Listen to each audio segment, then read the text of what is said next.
साडी घाल म्हटलं होतं, पण जमलं नाही मॅडमला घालायला. पटकन देवपूजा आवरायची आणि निघायचं जॉबच्या नावाखाली घरातली कामं आवरून. चहा सुद्धा कधी गरम नीट नसतो मला. कधी-कधी काही शब्द ऐकू येत नाहीत, ते मनावर खोलवर संचित सुद्धा होतात बरं का. पण जीवन थांबतं का? नाहीच. तिच्या कष्टाची किंमत कोण घेतं का? नाही हो. चला, आज सकाळ झाली, चहा करायला घेतला, पण बघितलं तर दूधच खराब झालं होतं. क्षणभर मन गोंधळून गेलं. आता करायचं काय? पण थांबायला वेळ कुठे? कामही थांबत नाहीत आणि टोमणेही. माझ्या आयुष्यात असं काही होत नाही, पण बऱ्याच जणांच्या आयुष्यात होतं बरं का. मग सावरलं स्वतःला, घरातली कामं केली, मग एक संपायच्या आधी दुसरं समोर उभं राहिलं, आवरलं. सांभाळणं आपल्यालाच असतं, दुसऱ्या कोणालाही नाही. एक बाहेर काम होतं, तेही आवरून आले आणि आल्यावर थोडा वेळ शांत बसले.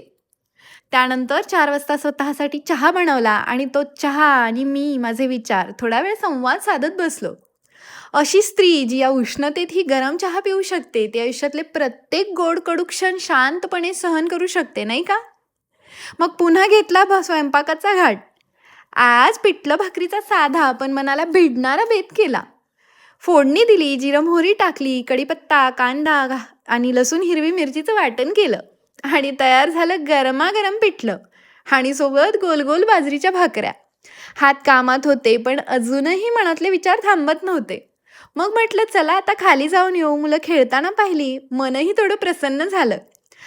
आकाशाकडे पाहिलं तर चंद्रही दिसला. त्या क्षणी जाणवलं आनंद क्षणाक्षणात दडलाय.